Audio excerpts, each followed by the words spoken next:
Well, greetings and salutations, everybody. Welcome to the best damn movie-related show on the planet Earth, the John Campea Show, coming to you from right here on my YouTube channel. I'm, of course, your host, John Campea. It's an awesome honor and privilege, as it is every day, as we, a bunch of international friends, gather together around the virtual water cooler to talk about our favorite things in the world, movies, movie news, a little bit of TV here and there, and some other stuff that might come up now and again. And I am, of course, thrilled today to be joined by the one and the only, the great, Mr. Robert Meyer Burnett. Robert, how you doing, sir?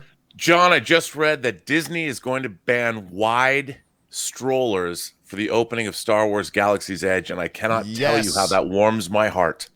That is, it's tough enough getting around Disney as it is. So dude, we haven't talked about it, but it opens May 31st. I'm moving there. I'm moving to Star Wars Galaxy's Edge. I'm pitching at 10. I'm going to go be homeless in Anaheim in Star Wars land. All right, and also joining us today, probably also joining us there, is going to be Ashley Whalen. Ashley, how are you doing? I'm great. Yeah, I was just telling these guys that I went to Disneyland on Christmas, and that is a bad idea, guys. Never do that. Never. No. So many strollers. Bad idea. I'll tell you what, one of my worst things in the world is I cannot go to malls around Christmas time. I can't go to Disneyland on a Saturday or weekend because you're walking around like this the whole time and it just freaks me out. I'm not claustrophobic or anything, but oh my God, that just drives me nuts. And Star Wars Land is, man, when that opens, it's going to be nuts. You know that in order to get in, you can't even just go on the day that it opens and just think you're going to get into the park. You have to either reserve and book a spot well in advance, or what Ann and I had to do, you have to book a hotel room at the Disney park, and that will get you priority entrance. So we actually went so far as to book a hotel at Disneyland so we could then go in and go and see Star Wars Land. But it's going to be incredibly packed. But listen, guys, speaking of incredibly packed, that's today's show. We've got a lot of stuff to cover here today. And before we get into our main topics here, we're going to talk about this. One of the films that we're all looking forward to an awful lot, one of us on this panel in particular is really excited about it, is the new Godzilla King of the Monsters. The spots have been great. The first trailer, of course, dropped at Comic-Con last summer, but a brand new 1-minute spot for Godzilla King of the Monsters has just dropped this morning. And I'll tell you what, I think this is the best spot they've put out yet. And that's partially because they laid a lot of groundwork with the other trailers, and that's great. And this was kind of like a payoff trailer, or however you want to define it, however you want to call it. But Rob, I watched this thing and I just had the biggest smile on my face. I was grinning from ear to ear watching this thing, enjoying it so much. And I remember thinking, man, I wonder what Rob's going to think about this. But you had a chance to see this Godzilla spot just before we started the show. What did you think about it? Oh my, John. I mean, first of all, they open by name-checking all the monsters. They say their names. Rodan, Ghidra, Mothra, Godzilla. And while a very lyrical, beautiful version of Somewhere Over the Rainbow is playing. Now, I know Mike Dougherty, the director of this film. I've known him for the better part of 2 decades now.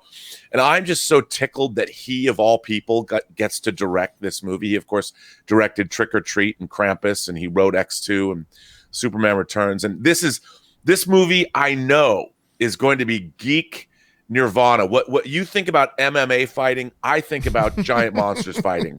And this movie looks to be the pinnacle, not since Destroy All Monsters in the 60s, or my favorite, Godzilla versus Monster Zero. Are we going to have this kind of monster scrapping? And it looks like the whole world is imperiled. Every city is going down. I can't wait. I am so excited for this movie. I just want to see that scene where Ghidra and Godzilla run at each other full on, full tilt. I can't wait, man. I can't wait. If anyone told me that my inner child was going to be this stimulated when I was middle-aged, I would have said, no way. No way. But it's happening. It happens almost every day now. Mm-hmm. Ashley, you had a chance to watch it too. Were you as enthusiastic as Robert? I don't think anyone could be as enthusiastic as Robert about this, but look, it looks like it's executed really well, and I like the actors in it. However, I was telling you guys, I just don't really, I can't get behind Godzilla. I don't know. I like Aliens. I like Jurassic Park. I like Men in Black. I like Independence Day. I like Predator. I like all of these different things, but I just never even Kong. I just never could get behind Godzilla. I don't know. It's just not for me. But maybe I'll see it. Rob, you seem excited, so maybe I'll give it a whirl. Well, look, I can't blame you, because everything you mentioned, whether it was Men in Black or Jurassic Park or Predator or Aliens, all of those things are real. Mm-hmm. Whereas Godzilla, it really takes a leap of imagination to get that far. And I understand, because Godzilla, even the physics don't work. So there could be a real Jurassic Park dinosaur, but a nuclear fire breathing 300-foot tall lizard is a little hard to accept. So I get that. I get that. Did you notice, I think it was Vera Farmiga in there, but did you notice her pronunciation of Ghidorah? She said it Ghidorah. So it sounded more like... Ghidorah's proper. Right. I was just going to say, it sounded like Ghidorah, the original. Yeah. Ghidorah. And Mosura. They said Mosura, like in the song. So I'm thinking they're probably going to pronounce... I just assumed, incorrectly so, that they would just say it the way we've commonly said, like King Ghidorah, Rodan, Mothra, but they're going to try to get a little bit closer to the way they were originally spoken in the movies. Yeah, which sounded actually pretty cool. Look, this is not in my top 5 most anticipated films of the year list. What?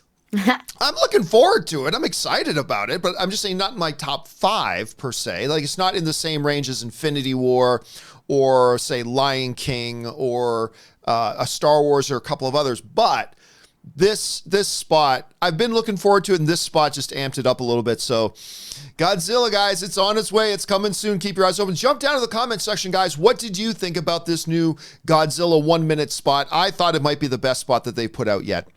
All right. With that down and out of the way, let's now move on to our main topics of the day. Now, how do we select our main topics here on the John Campea Show? Well, it's really kind of simple. You guys select our topics and questions here for our main parts of the show by simply going to the website www.thejohncampeashow.com/contact. When you're there, you're going to see a form. Simply fill out the form and hit submit, and maybe you'll see your topic or question as one of our main topics here on the John Campea Show. With that down and out of the way, Ashley, what's our first main topic today?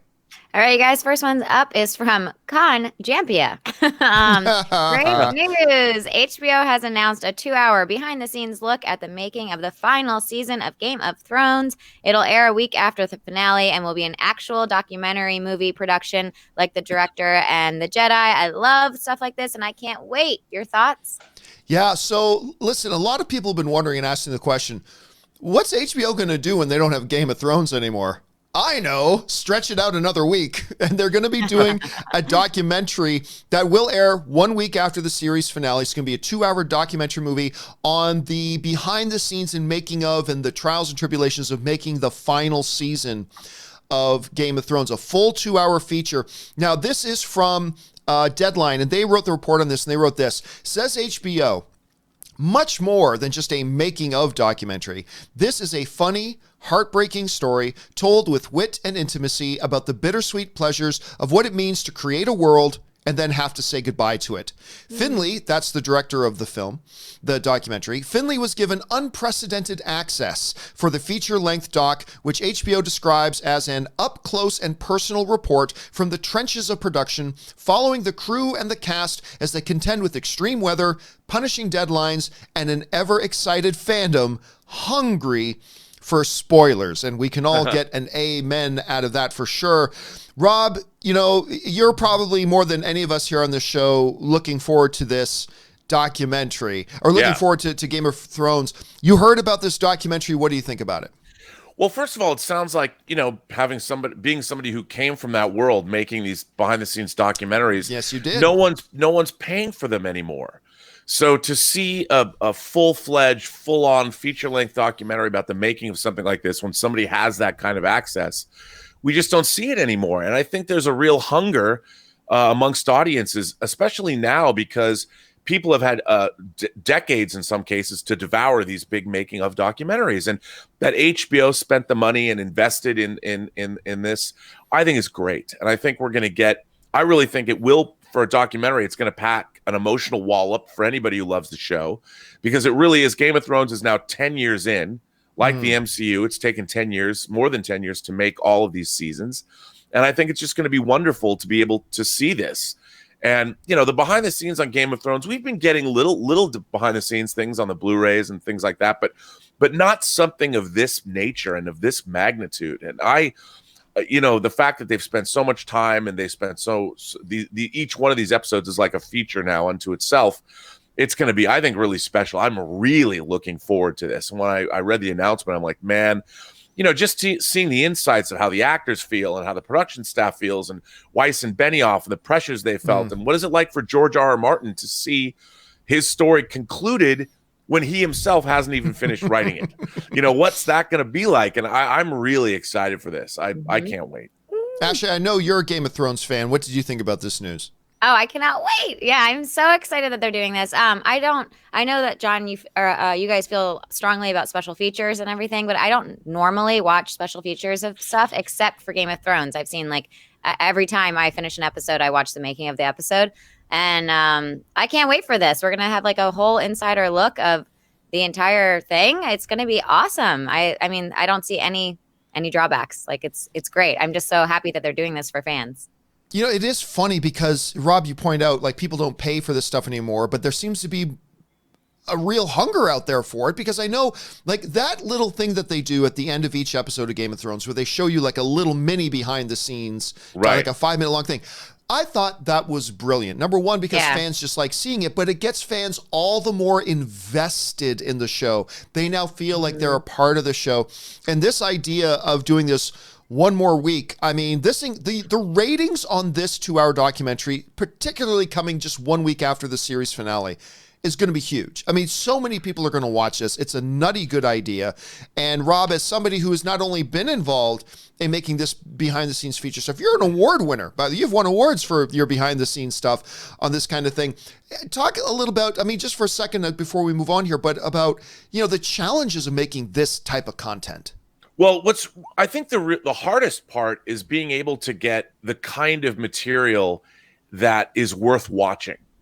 And one of the things about, I would call us auteur DVD producers, people like Charlie de Lauzarica or Cliff Stevenson, who myself, is that we usually worked hand in hand or in tandem with the directors.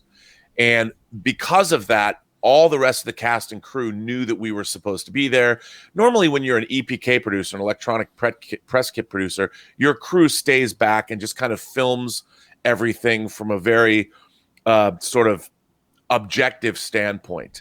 But when you're someone like one of us, we really get into everybody's faces, and we're there to ask questions, and people know that they can talk to us and open up to us, and you kind of have to know how to navigate a set to get what you need.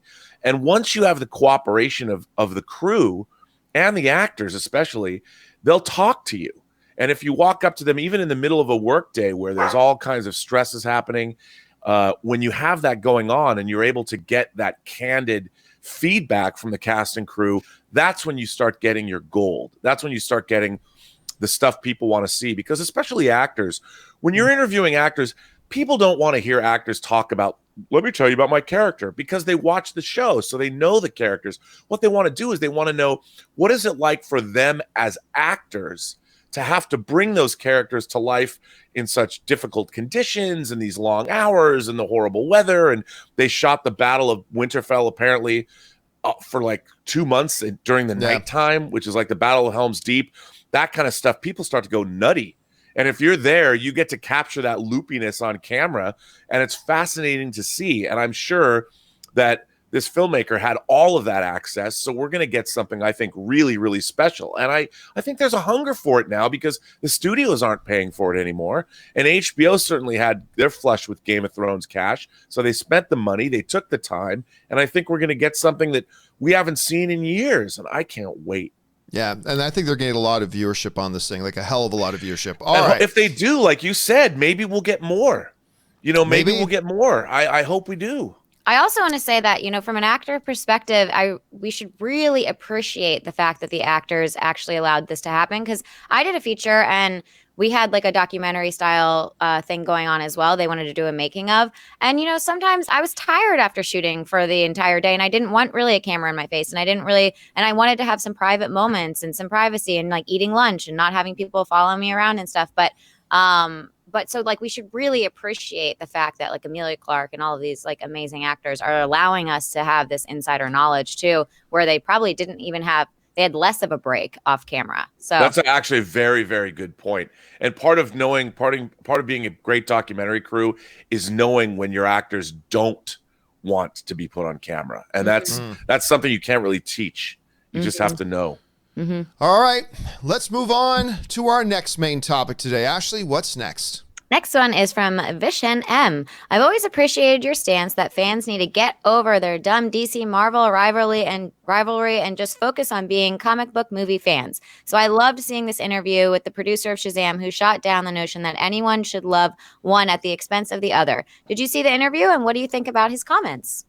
Yeah, so what he's talking about is that one of the producers of Shazam was recently talking about Shazam, and within the context of that, the question came up about, this Marvel v DC rivalry that got really toxic. But I gotta say, it's been getting better over the past year, so it's been getting a little bit better. It's still there, it still exists, and all that kind of stuff. And one of the things I've always been trying to say is stop being a blind corporate zombie slave. It's like, don't just be, DC's labels on, they're my masters. Marvel's labels on, they're my like, get over that sort of thing. Just become comic book movie fans, And it's okay if you prefer one or the other, that's fine. But for so long in these movies, it was like, if you are a DC movie fan, that meant by definition, you're supposed to hate anything that comes out of Marvel. And if you're a fan of the Marvel movies, you are by definition supposed to hate anything that comes out of DC. It's an ass backwards way of thinking. And fortunately, we've been seeing that going away. But anyway, jumping on top of that, we had Peter Safran, who's one of the producers on Shazam, was talking about that. And by the way, guys, I know you've heard me talk about this a lot. Shazam is so freaking good. Shazam is so freaking good. Make sure you go out and see when you do. But anyway, he said the following, and I really like his comments. He said this: I've always believed that which unites comic book fans is much greater than that which divides us. And so the whole Marvel-DC rivalry thing is kind of bullshit. Because really, we're all fans of the same thing. I love the fact that he's talking about James Gunn here, now directing in both Marvel and DC. I love the fact that he's directed a movie for Marvel and is directing a movie for DC, and the Earth is not spinning off its axis. It's okay. I love this comment from this guy, Rob. Now, as somebody who's been like really heavy in the comic book world for a long time, like yourself, and as we've seen the different ages of comic book movies, and now this golden age of comic book movies that we're in right now, hearing a producer like the producer Shazam come out and make these sorts of comments, how important are comments like these in the grand scheme of things? Well, I think they're really important. I mean, this idea, what's so strange to me is, as I've always equated these superhero films to cop movies. Like, you can like a movie like Serpico or The French Connection, and then I can also like a movie like Beverly Hills Cop or To Live and Die in LA. They're all movies about the police, and I don't sit there and go, well, I only watch comedic cop movies, or I only watch hard-boiled detective thrillers, or I only watch cop movies from Paramount. Yeah, it's such a strange idea, because the whole concept, like, I like superheroes from companies other than Marvel and DC, for instance. I mean, now Miracle Man's published by Marvel, but originally it wasn't, and I like comic book characters from First or Comico, or Boom Studios or Valiant. And this idea that there's some weird Marvel DC rivalry makes no sense to me. It makes no sense to me at all. And I mean, a comic book character is a comic book character. And I just like the whole idea of superheroes as a genre. So I'm going to go see, like, I didn't sit there and go, I'm not going to go see The Crow in 1994 when it came out, because it was published by an indie publisher. It wasn't Marvel or DC, so I'm not going to go see it. Mystery Men, not one from the big two, so I'm not going to go see that either. It's silly. It's so bizarre to me. I mean, I like seeing the different takes on the characters wherever it comes from. And I feel the same way about Shazam. And I think the producer was very cogent, and he made some comments that are worth listening to.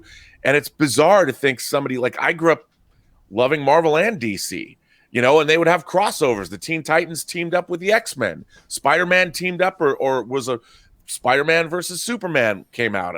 Was I not going to read that? Because, they teamed up. No, I was the first kid in line. Give it to me. Give it to me now. Yeah, and it's funny. He isn't the first guy to be talking about this. Like, for a long time, Kevin Feige himself has talked for a long time about, I mean, he's used the, the rising tide raises all ships analogy before about, hey, look, we want DC to do well because the better DC does, the better the comic book genre is, the better it is for us. You know, we've heard Henry Cavill talk about, as Superman, hearing his appreciation for Marvel films. More and more, we've heard more of these people behind the scenes who are in this whole thing on Marvel side or DC side and talking about specifically their appreciation and their need for the other to do well as well. So at this point in time, when you got a great movie like Shazam coming out, for the producer to come out and say, hey man, it's just all about being comic book movie fans. Some will be better than others. You'll prefer some more than others. But at the end of the day, he's right. It's just about being a comic book movie fan. That doesn't mean you need to like them all, but it's just about being a comic book movie fan. And we need to appreciate this great era in. Look at this. We are going to have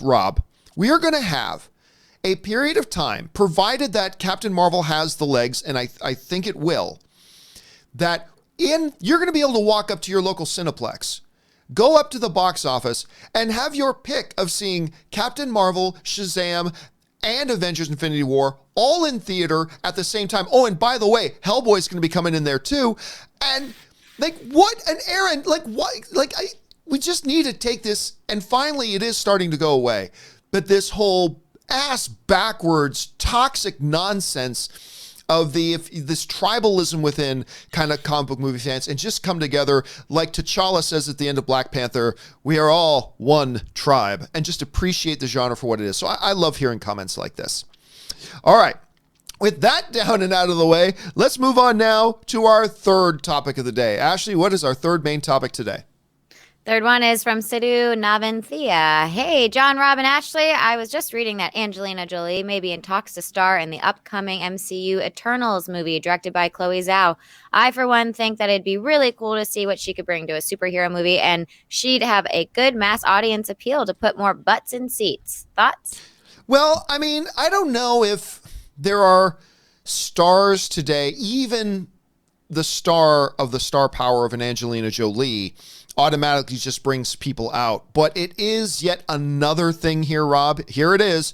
Ho hum, another Academy Award winner coming into the comic book movie universe and being in Eternals. Now, the big question here for a lot of people, there's a lot of people who still don't even understand what the Eternals are and who and what they are, the connections to Celestials and all that kind of stuff. Rob, just give people a little quick breakdown. Well, what are the Eternals when they hear people talking about it? They're just essentially, I mean, in a nutshell, and this is just a complete, they're another superhero team. They just are a different kind of a superhero team. They have deep connections to the Marvel cosmic universe. There's a pantheon of characters. They have all kinds of different powers. They're imbued with, some of them have limitless powers. And I think that what the Guardians of the Galaxy, imagine the Guardians of the Galaxy being the blue collar cosmic super team. These are these are the Wall Street power brokers, right, of the MCU, and it I mean, they're not quite the Celestials and the Eternals. It's very complex and difficult. It's hard to get into. But what's great is, because you have to do what they did with Guardians, they've only touched on these things on very on the periphery. We don't really know much about the Eternals at all. I think by bringing in and anchoring the team, and I don't know how they're gonna get into that. You know, it's going to be interesting to see how they do that. But having Angelina Jolie immediately gives them credibility. And I think, again, it's a really shrewd move on the part of Marvel, because they're introducing an entirely different kind of concept. And they're talking about how the Eternals have been around for thousands of years. And I've read that they're going to cover that period of time, like in the movie, maybe with time jumps or things like that, so it's going to be, once again, a different approach to introducing us to this whole concept. And I think having an Angelina Jolie and there's going to have to be somebody, a male co-star of her same ilk, and she's going to attract other people that want to work with her. And I just like having Kate Blanchett play Hela. It immediately gives the movie gravitas. And when she shows up and shatters Mjolnir, Meow, meow. and when she does that, immediately you're like, oh, I believe Cate Blanchett can pose that much of a threat to not only Thor himself but Asgard as a whole. And it's a way of elevating this material simply by having people in it that bring their baggage with them to the benefit of the project. And I think it's a great, shrewd move. I mean, look at the way she looked at playing Maleficent. I mean, she's crazy good. I mean, if she brings that kind of, and she'll bring the noise. That's why and she probably said, sure, I'd love to do this. And it's great for all of us. Now, for those who don't know, so the Celestials in Guardians of the Galaxy, that was Ego, the living planet, from Guardians of the Galaxy 2. He was one of the Celestials. Nowhere in Guardians of the Galaxy, the big floating head space station was the severed head of a Celestial. They were these ancient beings. So the Celestials created a race that were called the Eternals. Now, they also created another race that were kind of like the antithesis of them, and they started with a D, and I can't remember what the name of that subgroup was. But anyway, the whispers I'm hearing is that one of the things in the movie is going to be a romance between Icarus and Cersei, and that maybe that's here too, but I haven't heard any kind of confirmation on that. But look, it's never a bad idea. I always say it is never a bad idea to add talent. And in adding an Angelina Jolie and adding in another Academy Award winner, you're just adding more talent. And I think what Rob is pointing out is really correct. It's going to raise a lot of eyebrows. Angelina Jolie's joined the MCU now too. And you're right, it's going to attract even more people to it. And it's just another step in the whole evolution of this whole thing. So let's keep our eye on it. But it's going to be interesting to see, Rob, because there are a lot of people who, like Guardians of the Galaxy, have no idea what the Eternals are. Well, and it's going to be see if they can straighten that out.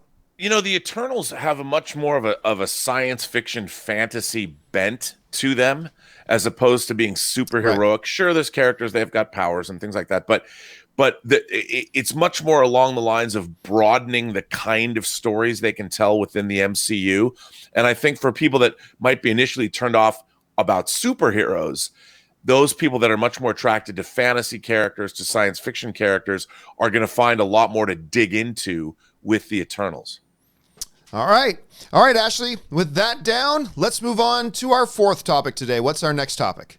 Next up is from Bryce Malone. Hi, guys. I know it's not a cool thing to want a Gambit movie, but guys, I want a Gambit movie. So I saw that interview with Simon Kinberg, and he said that he suspects the Gambit movie will actually still happen at Disney and that Channing Tatum will still play it. Could this actually happen? I was kind of under the assumption that all the X stuff was going to be dead and rebooted. What do you think?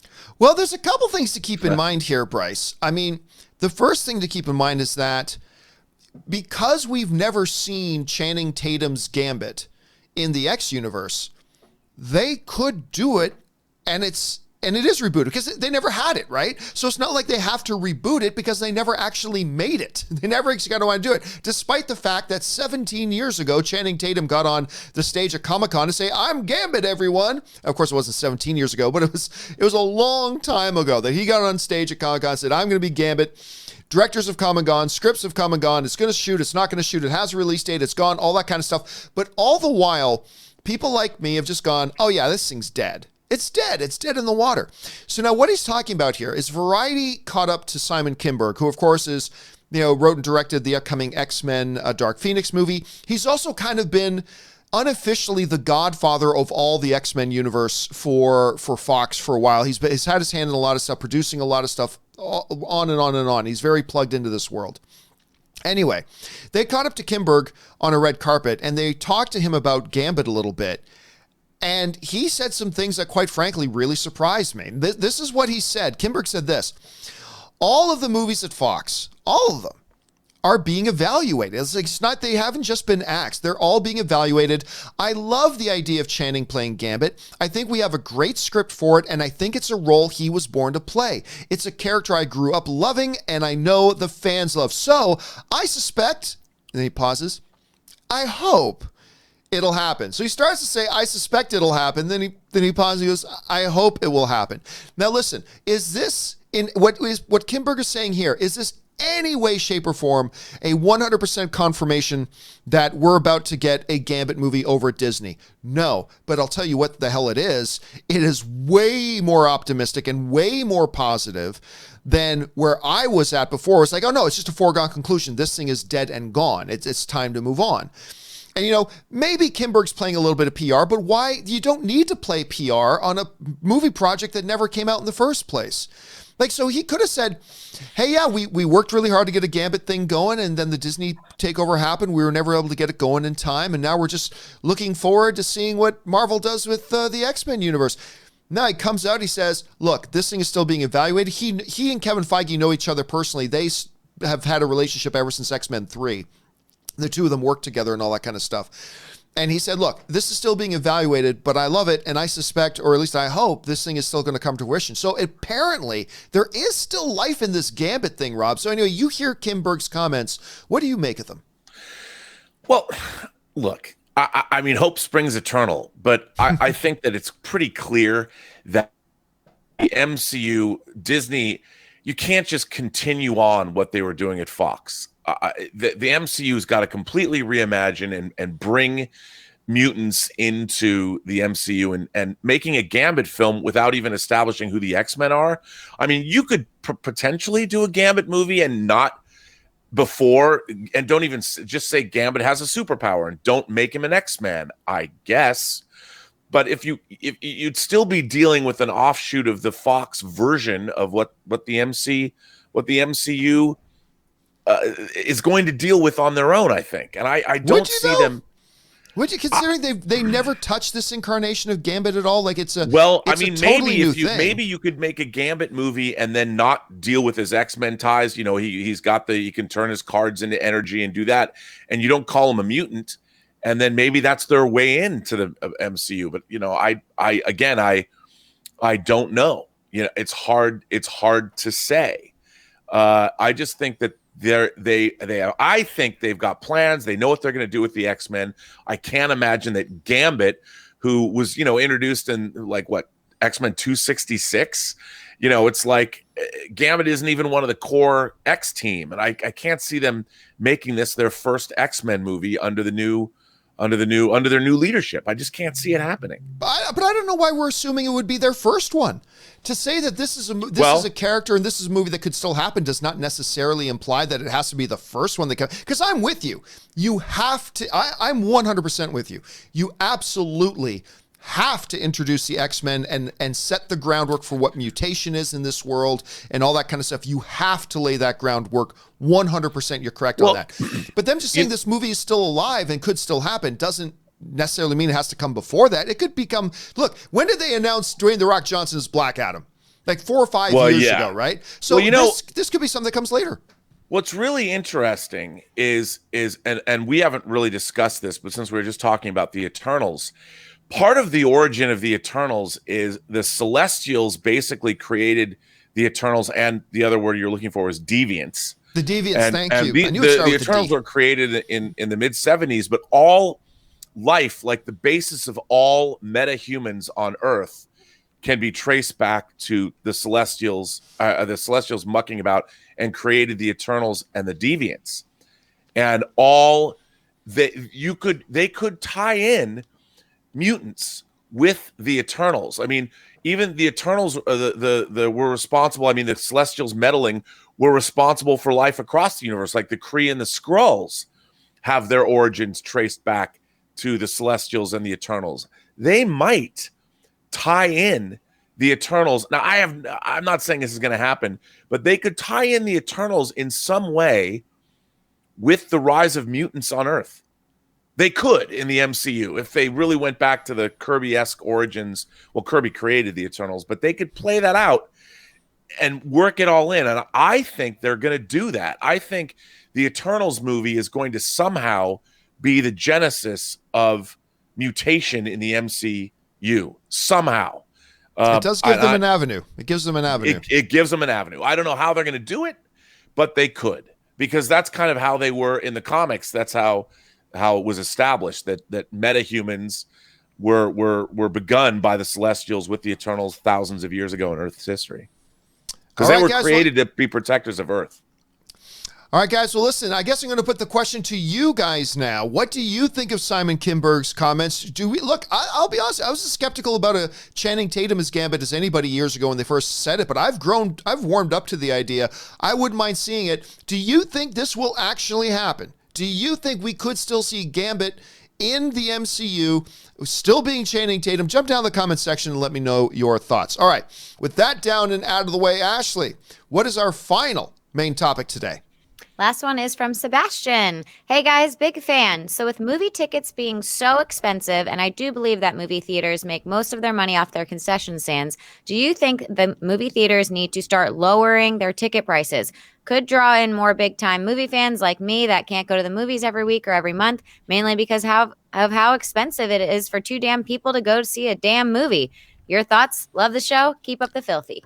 All right, thanks a lot for the email, Sebastian. And listen, I've been saying for years now that the number one problem that the movie industry faces, it's been the systemic problem, Rob, and we've talked about this, and it's a domino effect that keeps going in a circle. And it's this. Ticket prices for going to the movies has consistently risen, and it's risen, and it's risen, and it's risen, and it's risen, to the point that some people stop going to the movies, and a lot of people stop going to the movies as much because the prices rise and they rise and they rise. So then what happens? A number of people stop going because of the expense. The brain trust that runs the overall arcing movie industry goes, we're making a little bit less money. We better raise our prices for things to make sure we can make up for that last money. Good idea, guys? Yeah. So they raise the prices again, which causes more people to go, oh, it's too expensive for me to go to the movies, or too expensive for me to go to the movies as much. So fewer people go, which then the brain trust goes, we're making less money. I guess we better raise our prices to make up for that lost money. Good idea, guys? Yes. And they raise the price. And so you're getting this spiral effect happening of going down the drain. And I've contended for a while that the number one problem, systemic problem that the industry is facing is what it costs somebody to just want to go and have a night at the movies. Now, you can make an argument, hey, a night at the movies is less than, going and buying dinner at Chili's. Okay, yeah, but how many nights a week are people going out to eat dinner at Chili's? They have to limit it because of the cost of it. And I've been saying this has been a larger systemic problem here, Rob, because of this. It all connects in together. You see, movie studios make movies, and they've been spending more and more and more and letting their spending get completely out of control in some cases on how much money they spend on movies. And they go, well, we need to make sure we get this money back. And they, in tandem with the exhibitors, they figure out a way that, well, we got to make sure tickets cost more because we need to get more box office money to pay for this. And so then that gets passed on to the consumer. The consumer's got to pay for it. So what has happened a lot of times, Rob, is over the years I've complained about how much and how out of control the spending is on the studio side to make some of these movies. And then people will inevitably say to me, well, John, why do you care how much they spend on that? You're not paying for it. Yes, you are. You are the one who's paying for it, because that expense, that price tag, that bill, that gets passed down until it ends up on you, and you pay more for going to a movie. And like now, I just looked it up, Rob. If I want to go see Dumbo at the AMC Prime tonight, thank goodness I'm an AMC A-list member. But if I wanted to go see Dumbo at the Prime tonight, you know what I'm spending? Spending $22 for one ticket. Now, it's not that expensive everywhere. Clearly, it's not that expensive. There are a lot of towns you get to go see Dumbo tonight if you want for $10. Great. Or $9. I think the average movie ticket price in America right now is $9. But where I live, $22 for a ticket. If I didn't have A-list, how often could I go to these movies? The movie industry, not just the studios, but the studios in cooperation with the theaters, they have to get together and say, we've got to figure out a way to get this under control. It's not just up to the theaters to go, oh, we're just going to lower movie ticket prices. Well, that pisses off the studios because now the studios are getting less money. They got to work together. It is a larger scale problem that has to be addressed. And the thing that has bothered me is to see that nobody seems to give a fuck about it. I've never seen a coordinated effort between exhibitors, any sort of summit between exhibitors and studios say, look, we at least got to get together and sit down and say to ourselves, How do we increase the movie-going experience for people while at the same time limiting how expensive it is for them to do? Because we are limiting our audience, we're limiting the people who can come, and the people who can come, we're limiting the amount of times they can come, which is ultimately costing all of us. We need to sit down and address this issue, and nobody even wants to talk about it. Everybody just seems perfectly happy to just keep jacking up the prices and passing along the bill to the consumers. And at some point, you're going to hit an event horizon on this where it's a point of no return, where it's fine. There's just going to be a lot of people that eventually will go, look, I can go see a couple of movies, or I can go watch, a Dallas Cowboy football game. They've just got to get this under control, and I see nobody even trying it. Rob, when you look at this whole conundrum we're in, rising prices, so less people go, so rising prices, so less people go, so rising prices. Who ultimately needs to pull the trigger on this to make something happen? And do you think we're ever going to see this addressed? Well, yeah, I think movie theaters, ever since the advent of television in the 50s, have been fighting for its audience share. And I think, look, the multiplexes last year, Hollywood had one of its biggest years, if not its biggest year of all time. People are excited because movies have now, they used to be, say, in the 60s, a cultural force. We'd get foreign films. They would be water cooler things. The intelligentsia were talking about movies the same way that we would talk about great art or ballet. But now films have become about, the movie-going experience is about spectacle. It's about, I mean, sure, we've got indie movies too, but it's all about families. It's not just mom and dad going to see Endgame. It's the entire family. So it's not just one ticket or two tickets, even though geeks like us go over and over again. But you're talking about whole families. And when they go out to a theater, like you just said, they want to go see a premium show of Dumbo. The tickets alone are pushing $100 for a family of four. Now, I think the way to do it is to make perhaps multi-tiered pricing, which some theaters do. You've got matinee shows, but they'll probably do things like you've got your A-list. They'll have family memberships. You're going to start seeing those kinds of things. And I think they really have to make movie-going more manageable for the different kinds of moviegoers. Maybe make it a little bit even more personal. I don't know. Everybody wants to make that almighty profit, and I don't begrudge those people at all. We got to keep the machine going around. But I do think that it's a huge problem between refreshments. I mean, they don't even have, now we get our own sodas. You go to AMC and you got those cool soda machines that I like because I can put vanilla into my Diet Coke. But I mean, they're doing cost-cutting measures. I can't stand it. Theaters keep their bulbs dim. There was a lot of people that complained about Captain Marvel not looking very good. You know why it didn't look good? Because the theaters were not keeping their projectors bright enough, because the bulbs in the projectors are very expensive.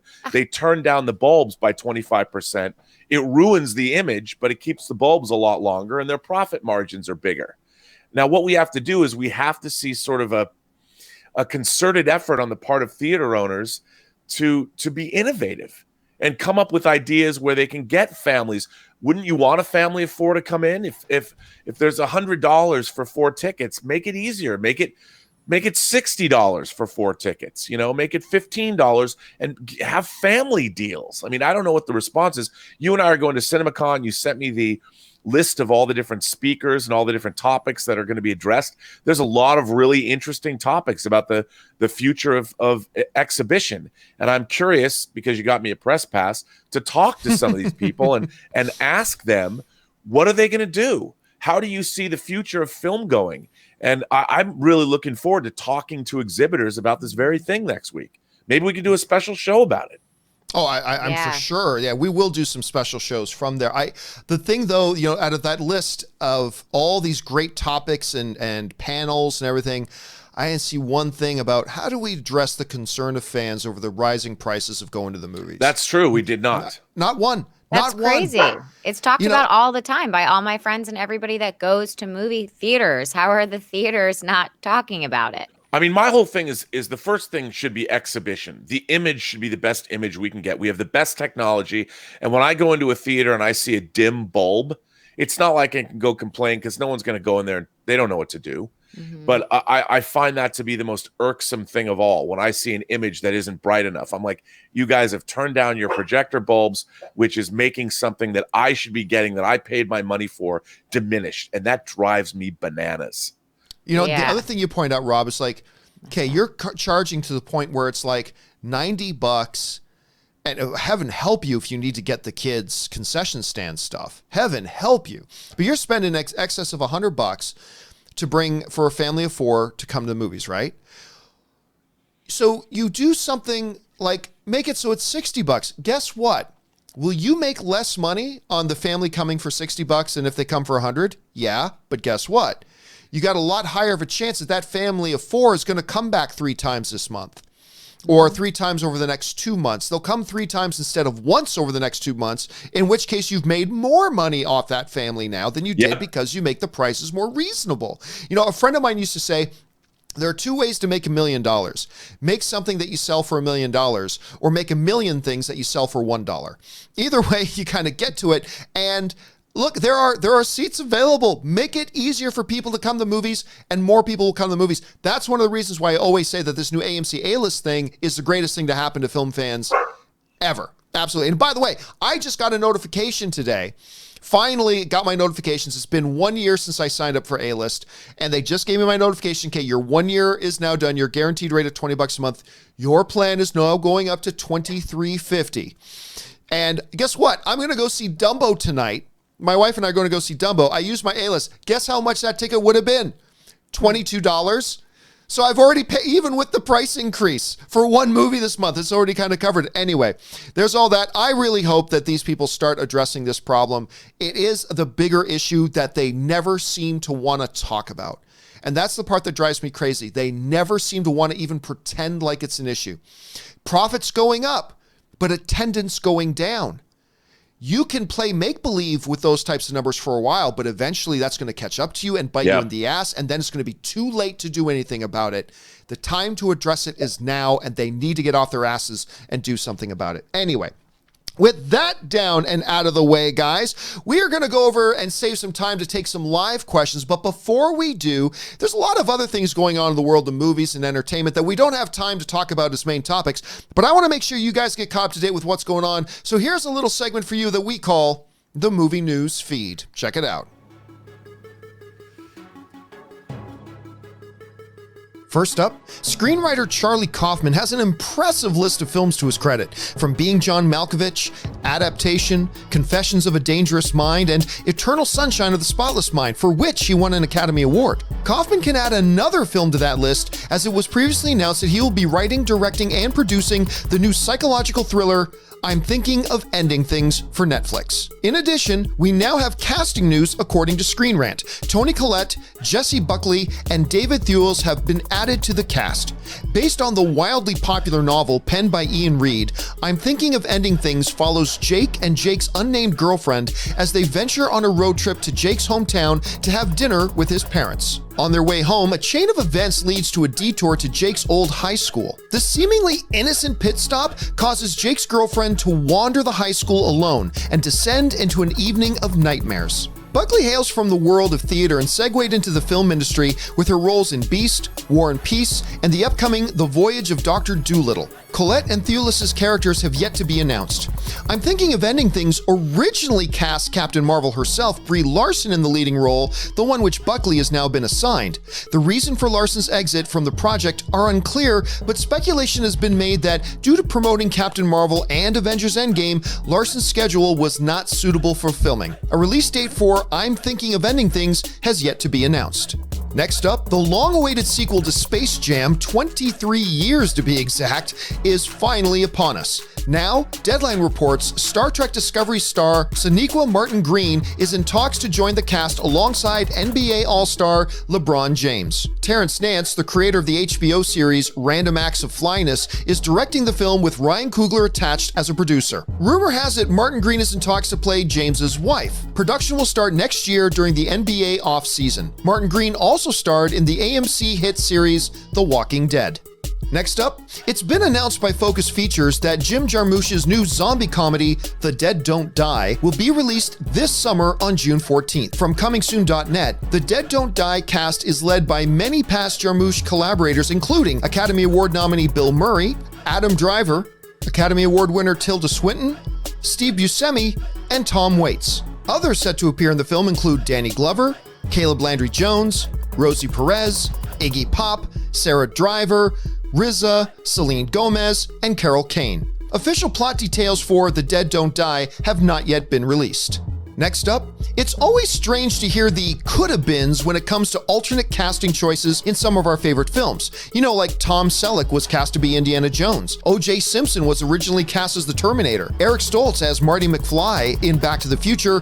John Travolta as Forrest Gump. And Christopher Walken, yes, Christopher Walken as Han Solo. Well, we may have another one now that may surprise you. From Cinema Blend, it's been previously reported that Sandra Bullock was one of the actresses up for the role of Trinity in The Matrix, a part that eventually went to Carrie-Anne Moss. But in a recent interview with The Wrap, producer Lorenzo de Bonaventura revealed that the female lead wasn't always the role that the project had in mind for the star. According to him, there was a point where it was considered that the hero be gender swapped so that it could be played by the star of Hope Floats. Said de Bonaventura, "We went out to so many people I don't remember. We were getting desperate. We went to Sandy Bullock and said, we'll change Neo to a girl." Producer Joel Silver and I worked with Sandy on Demolition Man, and she was and continues to be a very good friend of mine. It was pretty simple. We sent her the script to see if she was interested in it, and if she was interested in it, we would try to make the change. It just wasn't something for her at the time, so really it didn't go anywhere. So instead of making The Matrix, Sandra Bullock instead went on to make Forces of Nature as her big film for 1999. It's hard to imagine what The Matrix would have looked like without Keanu Reeves in it. Just like his roles in Bill and Ted and John Wick, Keanu makes the character his own. That would have been something. And finally, Focus Features has released several character posters for its upcoming Downton Abbey film. From DarkHorizons.com, Dame Maggie Smith, Hugh Bonneville, Laura Carmichael, Michelle Dockery, and Elizabeth McGovern are all set to return. Academy Award winner Julian Fellows, who penned the film's screenplay, will also produce. Brian Percival, who helmed 2013's The Book Thief and the show's TV pilot, will be directing the film. Downton Abbey debuts in U.S. theaters on September 20th. And that'll do it for this installment of the Movie News Feed. There you have it, guys. Now you are all caught up to date on all the stuff going on. Special thanks to Jonathan Voico, fact checker Jonathan, who now produces the Movie News Feed, and he always does a great job with those. So there you go, guys. All right, with that down and out of the way now, let's get into some live questions. You guys have been sending in a bunch of them, so let's get started right now. Ashley, what do we got in the live chat board today? All right. First one up is from J Meister 25. Over under 65%. We see other planets affected by the snap. Oh, I'm going to take over on that. Yeah, that to me is no doubt. They're going to definitely show something, even if it's just a quick little shot here and there. I think Captain Marvel, without going into spoilers, Captain Marvel's involvement suggests that as well. So yeah, I'll take 65 is a high number, but I'm going to take the over on that. Okay, what's next? Jay Bling, it's peculiar that while Blades of Glory is considered one of Will Ferrell's worst films among diehard fans, the overall reception to it was actually pretty decent. 70% Rotten Tomatoes, 145 million worldwide on a $61 million budget. Yeah, I remember when that movie first came out, people were actually pretty positive about it. And I'm a Will Smith fan, and of course, Heater was just coming off of Napoleon Dynamite. And so this is obviously going to be gold, right? And I saw it and I'm like, what is this shit? It was come on, awful. It is beyond awful. It is a horrendously bad film. Like one of the worst, and Farrell has made some bad movies, man. But one, in my opinion, one of the absolute worst he's ever made. No fun, no laughs, just plain stupid. And it kind of turned, it was the movie, you know, Napoleon Dynamite kind of made John Heater kind of a household name. And then Blades of Glory killed that very short career. And he never went anywhere after that. And I think Blades of Glory is the reason for that. But you like this movie, Rob? I had a fun time with it. Maybe it's because I was a little inebriated when I first saw it. I'm not going to discount that uproariously, I have to say. No, it's monumentally dumb, but I thought it was funny. All right, what's next? I only saw it once. Fanjecture, tight line this week with Dumbo being the favorite over the underdog, Us. Spread is set at minus 15 million. Can Dumbo hold out and cover the spread? What's your pick? That's tough. I mean, because you've got Us is going to have a good second weekend. It's going to have a good second weekend. Will it have more than or less than a 50% drop? I don't know. It'll be close. But if it does take a 50% drop, now you're talking a 35 million because it opened to 70 million. So if it takes about a 50% drop, it's going to have a $35 million second weekend. So that means you're looking at Dumbo at needing to have over 50 million.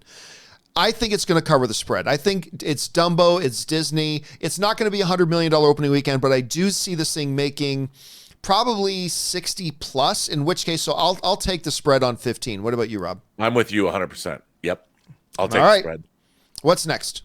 Donaldo Martinez. I read articles of 8K TVs out there in the market. Is it too soon when 4K hasn't even really taken off yet?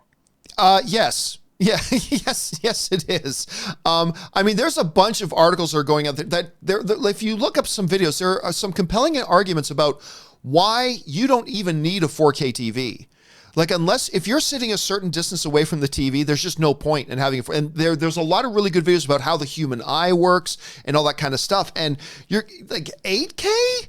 Now it's just marketing. At this point, it's just marketing because you can't sit far enough away from your TV to really get the full effect of what an 8K TV is. A lot of people can't sit far enough away to really get the effect of a 4K TV. So, or close enough, I should say, to get the effect of a 4K TV. I was dumbfounded because it's not just now. I mean, I remember seeing 8K stuff getting developed like 2 years ago. And it's like, really? Like, I hardly even know anybody that's adopted into 4K yet. So I don't know, Rob, what do you think about this? Look, I think that there's a case that can be made for 4K HDR and Dolby Vision. There's some really extraordinary image depth, but for the most part, I have one. It's great. Yeah, it's great. It's amazing. The human eye can't really see more than 4K. We can't.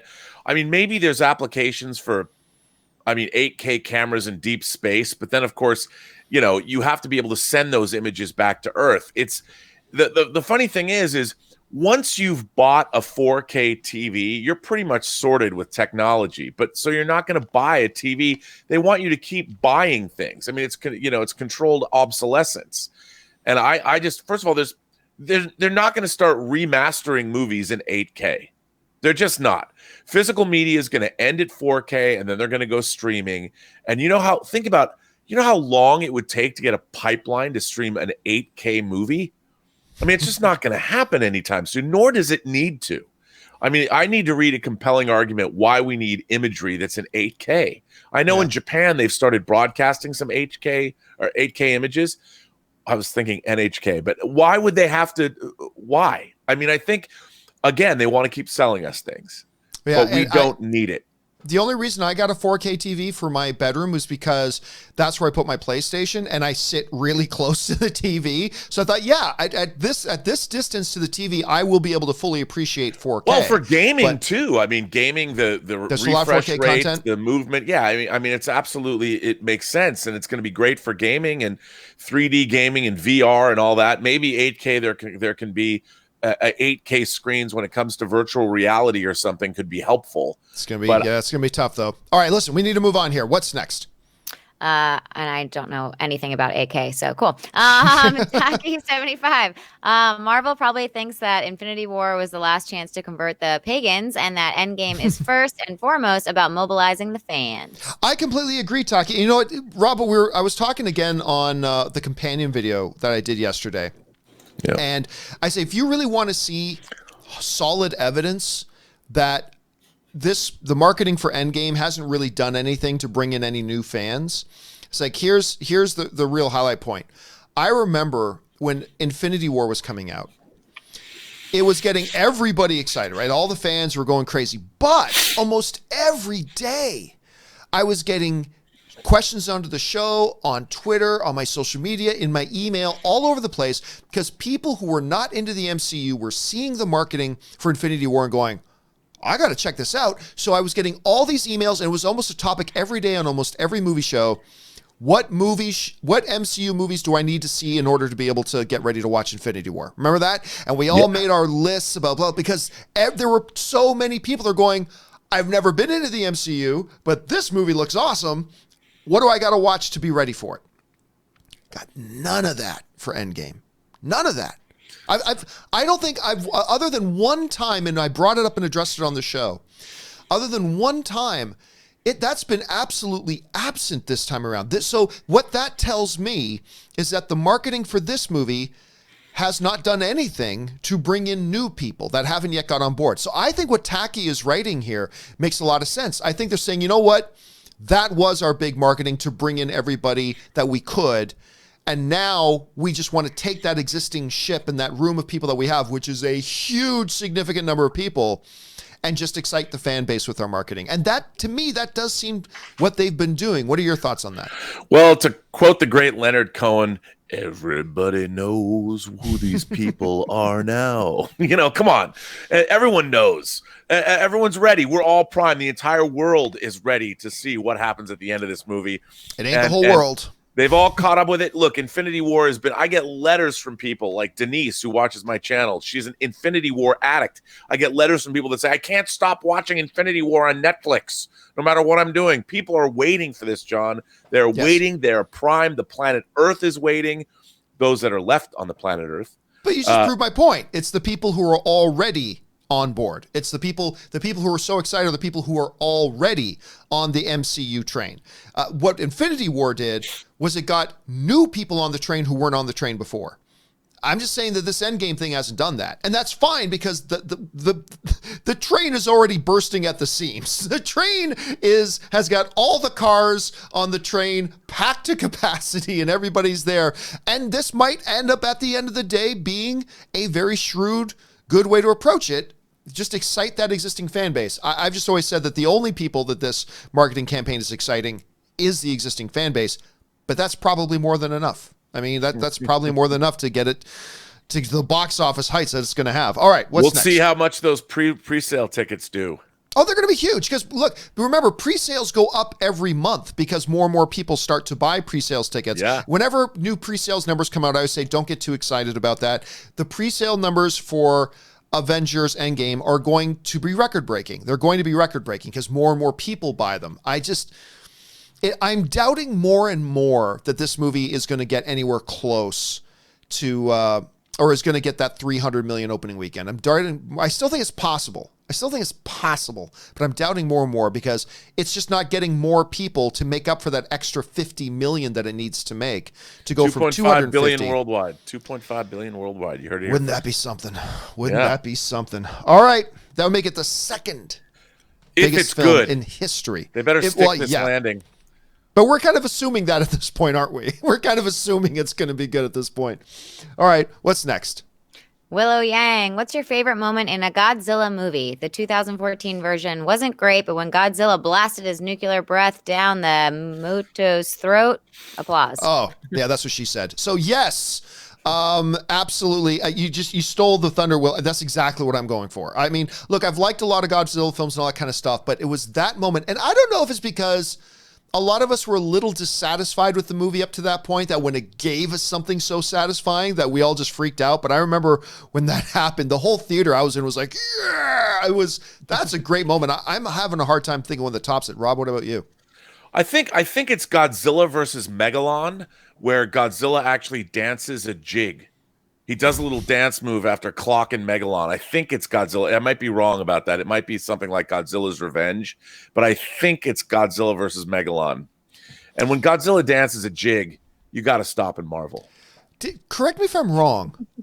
Was there not a very schlocky version of Godzilla made where it was a Godzilla and a giant Spider-Man had to team up and fight a monster?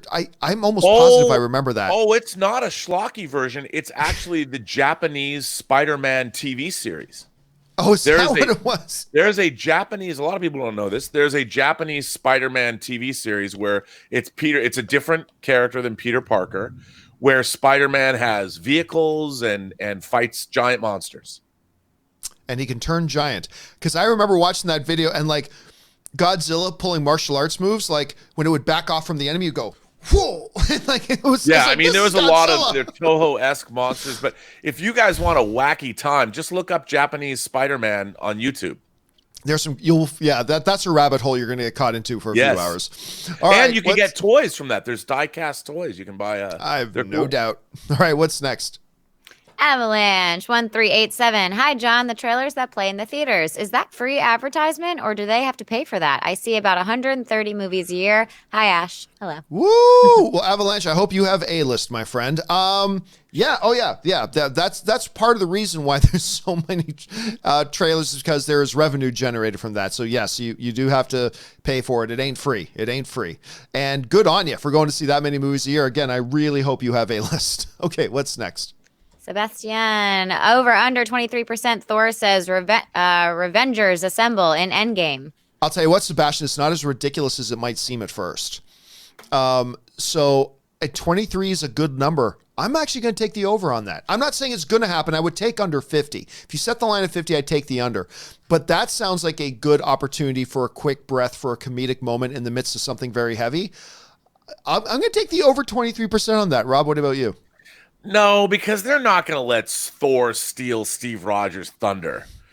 We need to hear Avengers Assemble. Revengers Assemble could be cheeky and funny. Maybe you'll say that, but look, man, if we don't get Steve Rogers saying Avengers Assemble, there's going to be a lot of upset fans, and I'm going to be one. I'm not saying he's going to do it in lieu of Captain America saying it. I'm thinking it's look again, and I would take the under 50%. I don't think it will happen, but I think there's a good enough chance that I'll take over 23. Maybe. We'll find out. All right, what's next? Looks like Avalanche sent in the same question. Okay. Well, I'll give him the same answer. No, it's not free advertising. It is not free advertising, Avalanche. Julius Goodwin, always remember, make the plan, execute the plan, expect the plan to go completely hell off the rails, throw away the plan. Leonard Snart, Captain Cold. Yes, listen, one of the worst things to happen to the Arrowverse on CW was them losing Captain Cold. I'm trying to, what was the actor's name again from Breakout? Forgetting the guy's name. Anyway, or Escape Plan, whatever the show is called. He was excellent. Prison Break. Prison Break, that was the name of the show. Thank you. He was excellent in the CW universe. That Captain Cold character was great. It was a multi-dimensional character. One of the guys that went from bad guy to good guy in a really nice little character art. And I love the relationship between Captain Cold and the Flash. I dug it when he left the series and left the show, left the network. Really, that to me was a big loss. That was a big loss, and I think to this day the thing I feel the most. Like Arrow's lost a number of characters. Kid Flash has come and gone and all that kind of stuff, but it's the Captain Cold character, one that I think I miss the most in the entire universe, actually. All right, what's next? Ant Banks, 1984. As guys, which movie scene was more embarrassing? Jason Briggs being caught having relations with a pie in American Pie, or Judge Reinhold being caught in the bathroom by Phoebe Cates in Fast Times? The answer to that question is Ben Stiller getting it caught in the zipper in There's Something About Mary. That still, to me, is the scene that I can't watch. Like, as soon as it comes on, I have to avert my eyes going, no! Yeah, but he wasn't pleasuring himself when he was doing that. Still, the embarrassment level of that? Coupled with physical pain? When she puts it in her hair, I mean, that's more embarrassing, I feel like. Oh, my gosh, when she puts it in her hair. No, but the characters don't know. Look, when you're fantasizing about Phoebe Cates and Phoebe Cates walks in on you fantasizing about her, any chance of ever dating her has been taken away from you. Yeah, that's pretty good. I think about that. True. I mean, but the great thing about it was, remember the Cars song Moving in Stereo is playing? So he's got a great soundtrack going in his mind when Phoebe Cates, one of the great topless scenes in all of motion picture history, when she steps up out of the pool and takes her top off. And then the way they play it and string out that moment, and then she opens the door. Dude, I even think about it now and I cringe. I can't. I just like, oh. I quit. Yep. I cringe to Swingers still at that phone call. That's the worst too. Oh God. Oh God. Just stop. Yeah. All right. What's next? Luke, 1, 2, 3, 4. We have Groot and Rocket Raccoon. Amazing, colorful costumes and crazy aliens. So why do you feel that the traditional X-Men costumes wouldn't work? Because they look stupid. They look stupid. Groot's not. That's the character. That's what the character looks like. I'm sorry, the Wolverine yellow spandex that works great for the cartoon, works great on that, and it works great in the comic book. It would look utterly fucking ridiculous on the big screen. It would look totally preposterous on the big screen. Thor's works. There are some things that are just, you have to change from a printed page to the movie screen. There are just some things you need to adapt and some things you don't. They've done a good job with, Superman and Captain America and Thor, and Iron Man is a constantly evolving piece of armor, but there's some that are just, no, you can't make that work. There's in just the no real way to world, make that work. I mean, why would the X-Men even wear costumes? They wear costumes in the comic books because they're comic books. But I don't understand, I mean, I could see Storm dressing in designer duds. I mean, she's always going to be well dressed. And I think someone like Jubilee is going to dress like a kid. She's not going to wear that same yellow jacket every day. The characters in the X-Men would be wearing. That's why I love what they did, what Bryan Singer did in the first X-Men movie. They only wore costumes when they went on a mission. Yeah, and it was a uniform. It was a uniform, like this leather clad. It made sense. I don't think the X-Men would ever, if they made an X-Men movie, I don't want to see X-Men in costume all the time. They did. I think they've done a good job with how they portrayed the X-Men in the movies. Yeah, it's something I think would work. For instance, Cyclops. I think Cyclops's would work on the big screen. I think Cyclops's look would work on the big screen. I think Storm's look would work on the big screen. There's a bunch of the X-Men characters that I think, if you did a closer to a literal translation, Magneto's is a look that does translate. But there are some, like the Wolverine yellow spandex, that just, I couldn't ever take it seriously for even a second if it was on the big screen. But also, they never change. You got to wash your clothes. If you're a superhero, you're going to be working up a sweat. I mean, have you ever been in front of the Chinese theater and smelled any of those characters that wear those costumes? Wow. I've been there a lot. Didn't stop to enjoy the aroma, though. I got to admit, I haven't done that. All right. What's next? Jaron Morris. Hey, everybody. Love you all and happy Thursday. In Supernatural season 15, the final episode, when the great song of Carry On My Wayward Son plays for the very last time and we realize it, cry time, cry time.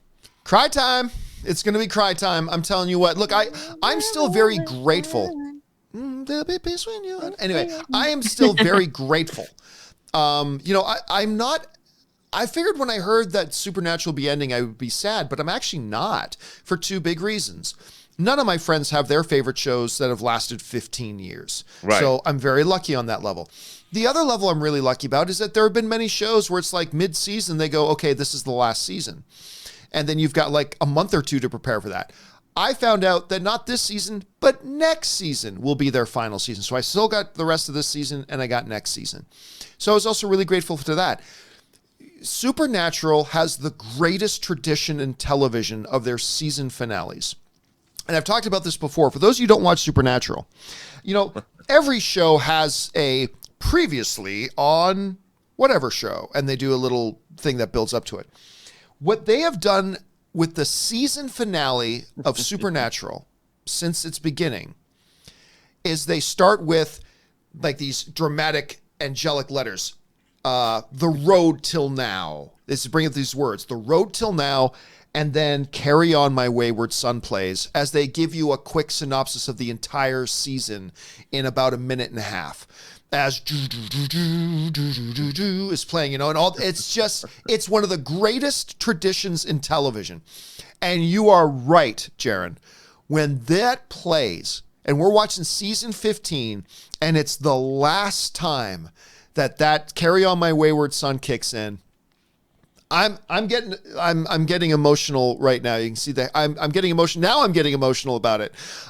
It's gonna be a little bit emotional for me. Very, very 1% of shows last 15 years. And it's just, I can't even imagine, Rob, I can't even think about a time when I wasn't watching a new episode of Supernatural every week, or other than being in the off season. It's going to be what I weird love for about me, that man. show is they had the apocalypse happen and they continued on. And they just kept going. They carried on. The Wayward Sons. All right. Anyway, thanks for that, Jaron. All right, what's next? David Tapia, El Chicano trailer recently dropped. Thoughts? Have not seen it myself. Rob, have you? I haven't either. Mm-mm. Oh, yeah. I'll have to go keep my eye out for that, David. All right, what's next? Adam Martinez, once Captain Marvel hits 1 billion, one out of every 3 Marvel movies would be billion-dollar films. Yeah, that's kind of nuts. Because will that be the 7th? Yeah, I guess that'll be the 7th Marvel film that'll join the billion-dollar club. Somebody was asking too the other day about, when are we going to get the MCU to have $3 billion films in a row? And if it wasn't for Ant-Man, we'd be there now. But so now we've got one with Captain Marvel. See, here's where we're at. We've got one with Captain Marvel. We're going to have 2 with Endgame. I know this is a stretch that Endgame will get to $1 billion. I'm pretty sure it's going to get to $1 billion. Then I still think there's a very solid chance that Spider-Man Far From Home joins the $1 billion club. I do too. Then it's all about what would come, because we've been talking about how like Star Wars kind of set the mark, right? Star Wars had 3 films in a row that joined the $1 billion club. They had The Force Awakens, they had Rogue One, they had Last Jedi. So 3 films in a row did that. And then that streak was broken with the movie nobody asked for in the Han Solo movie. It was still great, but nobody asked for it. So now we're in a position where I think we're going to get Marvel get that 3, but can they get 4? It all depends on what that 4th movie is. Rob, what does that 4th movie need to be in order for Marvel to potentially hit? This is assuming that Spider-Man Far From Home hits the $1 billion club. But if it does, what do you think that 4th movie needs to be in order to hit 4 in a row? You mean 4? Well, what I would say Black Panther 2, but I don't think we're going to see that as the 4th film. But I think Black Widow, because that looks like it's pretty far along in their production pipeline. Yeah. If we've heard casting news on it, I wouldn't be surprised if they've done some. I mean, look, Bond 25 is secretly shooting in Norway. Well, not so secretly, but they haven't officially announced production on it yet. And they're picking up, I guess they're shooting an opening title sequence, which is a long tradition of the Bond franchise. But I could see a Black Widow movie tapping into the same market that Captain Marvel did. You've got, again, I've said the female crowd's turned out, mothers and daughters. I mean, maybe not as much for Black Widow because she's a darker character and it's going to be more of an espionage, action, adventure kind of a thing, but still. And not a new character. But maybe, but I think if they announced Black Panther 2, done deal. Done. Yeah, honestly, I think that's the only one. I don't think Eternals will be a $1 billion film. I don't think Black Widow will be a $1 billion film. These are going to be profitable movies. These are going to be big movies. I think it's got to be Black Panther 2. I don't think it will be Black Panther 2. I think you're right. I think Black Widow is going to be the next movie up after Spider-Man Far From Home. But in order to maybe hit $4 billion films in a row, I think it would have to be Black Panther 2. Otherwise, the streak's going to end at 3. If Far From Home gets to $1 billion, which I still think it will. All right, what's next? I just can't even believe that we're talking about billion-dollar films. Crazy, right? Mind-blowing, yeah. Captain Marvel is up to $918,893,856 as of yesterday. And counting. San Thanem. Hey, John saw the Endgame poster, but Maria Hill, M'Baku, Janet Kandai, notably absent from the posters. M'Baku couldn't be dusted. Come on. No, M'Baku isn't dusted. Remember, they showed him in the movie. As the dusting was going on, he was one of the guys who survived. Look, there are several characters not in the Avenge the Fallen things, right? They didn't make them for every single person. So, where's Maria Hill? Yeah. So, and M'Baku, again, is somebody we saw live, so he's not dusted. So why wasn't he in the living one? Well, they couldn't make one for everybody. So, but yeah, don't worry about M'Baku. Do not worry about him. Winston Duke is still alive and kicking and running away from his doppelganger and us right now, but he's also going to be back, so don't worry about that. All right, what's next? I have a friend named Maria Hill. That threw me off. Jordan Carlson, are we ever going to see Jon Favreau's Magic Kingdom? I gotta believe we will eventually. Look, if Lion King crushes it the way we think it's going to crush it, they're going to let him do whatever he wants to do. Like if he delivers them Jungle Book, and then right after that delivers them Lion King, and then right after that delivers them a successful Mandalorian show, Jon Favreau is going to have a blank check to do every movie he wants. He apparently really wants to do this Magic Kingdom thing. I got to believe yes. Rob, we going to see that one? He's got a lot of clout with Disney. A lot of clout. Does. And I think with it's growing. With the Lion King, he's going to have more. I mean, it's like Some people have dump trucks come to their house once a week to pick up their garbage. John Favreau is going to have dump trucks coming to his house on a weekly basis to dump more cash in his front lawn. Yeah. And I think with that kind of money, they're going to be like, please, John, what would you like to do? Yep, but then again, look what happened with Tomorrowland. Yeah. And by the way, I think now that we're bringing this up again, the whole Angelina Jolie thing in Eternals, I think that has a lot to do with Maleficent. Because remember, I was going like, why are they making a Maleficent 2? There's got to be a little bit of you scratch my back, I'll scratch yours thing between getting her to join the Eternals and doing a Maleficent 2. So I don't know. We'll see if there's any connection there. All right, what's next? Luke, 1, 2, 3, 4. Now that Disney owns Fox, could they use the theme music from X-Men, the animated series from the 90s? Would love to hear that in the X-Men movie. No, they could. Look, look,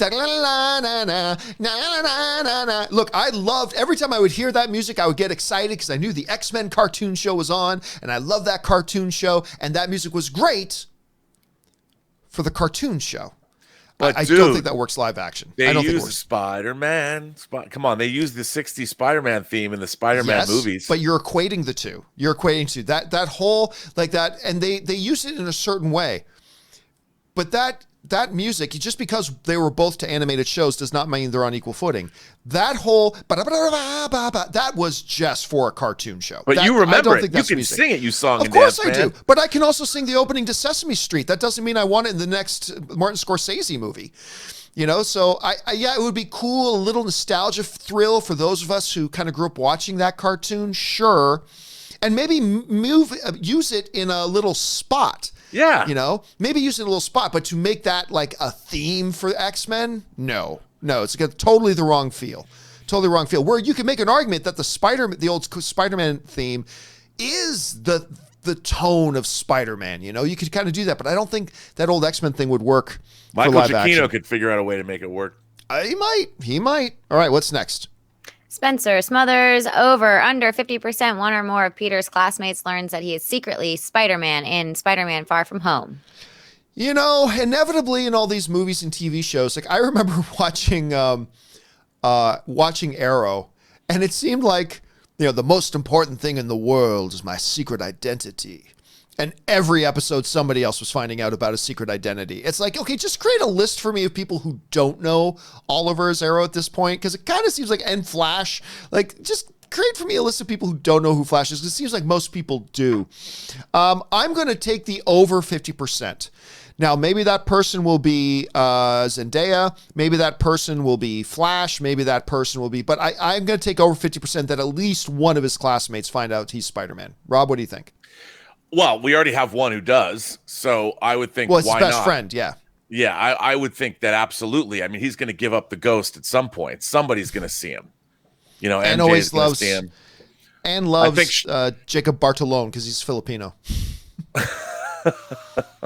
He's great. And whenever we see Jacob Bartolone, everybody gets excited. Is it gay, Ned? Okay. Let's move on. What's next? Christopher Benson. One of my greatest joys as a parent was when my then 2-year-old daughter reached over and grabbed my hand with a tear in her eye as the toys in Toy Story 3 did the same while in the incinerator. She had me cutting onions that day. Movies are great. Oh, wow. Okay, first of all, Christopher, thank you for that super chat, Christopher. It's a really generous super chat. Thank you for supporting the channel. We appreciate that greatly. That is why movies are so awesome. And I talk about this all the time. Movies aren't just a nice escape and whatever. These are things that create lifelong memories. They give us experiences that we carry with us for our entire lives. Dude, cry time. If you could put that scene you just described in a movie and the theater would be bawling its eyes out. That's beautiful, man. You freaking just made my day with that story. Because I'll tell you what, it reminds me of, I remember the first time I flew back to Canada and the first time I took my mom to go see a Star Wars movie. Because my mom's the one who introduced me to Star Wars. So the first time that I flew back from LA was around when The Force Awakens out, when I flew back to Canada and got to take my mom to go see a Star Wars movie. That's going to be with me forever. And I have a couple of instances like that where I have because I had these great experiences in theaters that I got to share with people, and it creates these lifelong memories. Not always, sometimes though, but that we just carry with us forever. Dude, I'm telling you what, I'm not a dad, but I feel pretty safe in saying you are going to carry that memory with you for life. I think that is something, an experience you shared. You're never going to let that go. You're going to be walking her down the aisle and you're going to be thinking about that exact same story right there. So I think that's beautiful. Wait a minute. I think he's going to be walking her down the aisle and she's going to be crying her eyes out. And he's going to say, honey, I see that you're so happy. And she's going to say, no, I was thinking about the time when I was 2 years old and I was traumatized watching all the toys in Toy Story being thrown in the incinerator. I've never gotten over it. But it's true, right? Like the movies give us these opportunities, and that's why I love them so much. I always use the phrase shared experience, experience. They give us shared experiences, which is why I always tell people who ask me about dating and using movies as a first date. I said, don't do dinner and then a movie. Do the movie, then dinner, so you have that shared experience, and you can go to dinner and talk about and all that kind of stuff. So I don't know. Do you guys have any like really super fun special memories of a time you went to the movies that you shared that with somebody and it was a really important experience? I do. Well, go ahead, Ashley. Oh, right off the bat, I guess when I went to see Jurassic Park with my dad in the theater, it just like, wow. I was really scared. I was trying to act cool and like I wasn't scared at all, but I was like, holy shit, the whole time. But I remember like squeezing onto him and I just have that memory like steeped in my brain forever. I have one. My mom, I was coming back. We saw Raiders of the Lost Ark together, my mom and I. Oh, and wow. my mom's being very, very quiet. And she's driving me because I couldn't drive yet. And she's kind of shaking her head. And she just finally says, that could never happen. That could never happen. and I said, well, what do you mean, Mom? What do you mean? She goes, well, you know, when he's hanging behind the truck by his bullwhip and he's being dragged in the gravel and the dirt and it's going into his face, he could never hang on. And I said, that's the part she was thinking of. Not the Ark of the Covenant opening up and melting Nazis. The power of God comes out of the Ark of the Covenant and melts all the Nazis. My mom's like, oh, that could happen. I mean, Moses part of the Red Sea and the Ten Commandments. That's fine. But there's no way he could hold on with the dirt and the gravel coming into his face. And that's that, in awesome. A nutshell, is my mother. That is totally something my mom would say, down to like the Ark, everything. That totally makes sense. That could happen. Yeah. All right. What's next? Yeah, this is just opening up a floodgate. Now I'm remembering all these other things. Okay, so Zach Bartron. I never thought that when Game of Thrones started, I'd be witnessing the end of the show before even the penultimate book is released. I'm super excited for the end of the show, but my real hype is still for those books. And Zach, also thank you for that's a really nice super chat, man. Thank you for sending that in and supporting the channel. Dude, I'm starting to think he ain't going to finish the books. I know. I honestly, really? Yeah, I don't think he's going to finish the books. Why? I mean, he's got all the money in the world. He's enjoying life being a rock star. Yeah. And I mean, he's probably. Why finish them? I mean, the series is done. You don't have to do any more work. You're collecting all these great paychecks from all these places. Yeah. How old is George R. R. Martin now? I don't know, maybe in his 60s. Hey, Google, how old is George R. R. Martin? I'm just going to have Google tell me here. George R. R. Martin is 70 years old. He's 70 years old. He's wow, 70 years old. Thing ever, John. So cool. I thought you were joking. No, I keep a Google Home in my office here. Like, why bother? Look, I'm not saying he shouldn't. I'm not saying I don't want him to. I'm not saying any of that. I'm just saying I don't think he's going to do it. I mean, like, he was supposed to originally have these books finished by the time they got to the end of the series. And he was like, pass me another brick of $100 bills. Thank you. You know, I don't know. Rob, is he going to finish these books? Honestly. I think he wants to because his books have so many more details and the show hasn't skewed perfectly to the books. Oh, they're taking a lot of liberties. There are a lot of liberties, and I think he might, look, if he said, I have a different ending, which he might very well do, those books would sell. And I think that, look, they're still going to sell. And in 50 years, people aren't going to know about the TV series the way they know about it now. I mean, the TV series will exist, but there's always going to be fantasy fans. And when they get to the end and they realize, well, wait, where are the other books? He's going to piss off future generations until the end of time if he doesn't finish those books. Mm-hmm. And he won't care. He won't care. But they will. Future generations are going to hate him Like, I think he should finish the books. I'm just saying I don't think he's going to. That's all I'm saying. But I hope he does. All right, let's take a couple more. What's next? That'd be disappointing. I'm upset. Thoughts on Transcendence with Johnny Depp? Not good. Not good at all. I was so disappointed in that movie. And it was the first. Who directed that? It was the cinematographer. It was the cinematographer for Christopher Nolan. Yeah, who was made his first feature film, and I'm yeah. Ask also Google. yeah. Hey Google, who directed Transcendence? Transcendence was directed by Wally Pfister. Wally Pfister. There you go. You're right. Christopher Nolan, cinematographer, and we were all excited about it. It's like he's directing his first movie, and the trailers look good, the premise sound good, and you got to do an episode of the show where Google answers all the viewers' questions. Yeah. you know what? I'm just gonna put Google in one of the squares on the screen here. AI is gonna replace us all. Our opinions won't matter anymore. You know. It's too real. It's too real. All right, let's move on here. What's next? Pelican Mike, Rob, can you introduce me to your cousin? Because everybody has a hot cousin. All right. Still gotta make that T-shirt sometime. I'm telling you, we got to get that T-shirt made. Okay, what's next? Carlos Rojas send in 2 super chats. Thank you, Carlos. Darth Impact over under 80%. Captain and Tony have a moment of forgiveness by sharing a big hug. Ooh, like they're gonna have a moment. Do they end it with a big bro hug? 80% is a high number. I think it's likely to happen, but I won't go as high as 80%, so I'll take the under on 80. Rob? Me too. It's gonna be a handshake. All right. Like a manly brr, like yeah. And not the hand-to-hand handshake, but the forearm-to-forearm handshake. It's gonna be one of those grr moments. Okay. What's next? Krieger 119. Do you think they will expand on why Thanos knew about Tony Stark? Could it be connected to why Strange kept him alive? He said it was the only way. No, absolutely unnecessary. Absolutely unnecessary. And here's why. Because Thanos has known about the Avengers since the events of the first Avengers movie.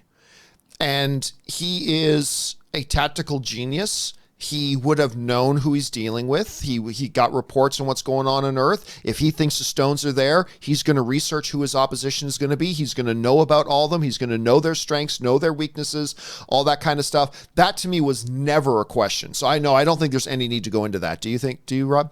No. All right. What's next? No. Jeff Crow, would you put the Austin Powers films in either one of the biggest trilogies or comedic trilogies? My coworkers and I are still quoting it. It's a pretty small field if you're going to talk about comedy trilogies. There's not a lot for it to go against, right? I mean, Anchorman has only had 2. What are some other ones? Can you think of some other ones, like comedy things? Like how many were there? 3 Naked Gun movies? There was Naked Gun.